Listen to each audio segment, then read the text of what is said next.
امام شوکانی نے فتح القدیر وغیرہ میں یہ لکھا ہے کہ فقیر اسے کہتے ہیں من لا مال لہ، کہ جس کے پاس کچھ بھی نہ ہو، اور جس کے پاس کچھ بھی نہیں ہے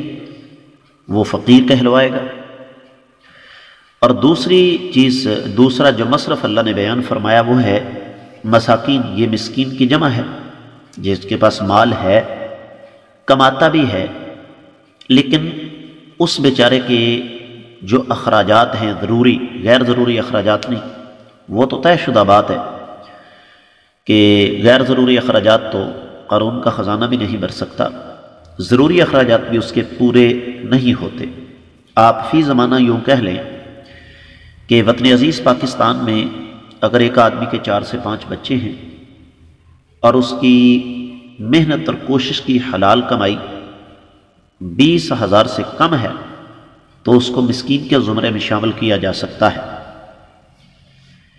اور قرآن مجید میں لفظ مسکین اللہ تعالیٰ نے کئی مقامات پر استعمال فرمایا، اما السفینۃ فکانت لمساکین، پھر فرمایا او مسکینا ذا متربہ۔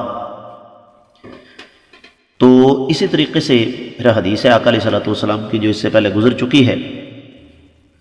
نبی علیہ الصلوۃ والسلام نے فرمایا کہ مسکین وہ نہیں ہے جو لوگوں کے ارد گرد گھومتا ہے،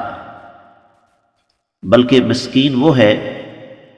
جس کے پاس اتنا مال نہیں ہے جس سے اس کا گزارا ہو سکے، لیکن وہ غیرت کی وجہ سے لوگوں کے سامنے ہاتھ بھی نہیں پھیلاتا۔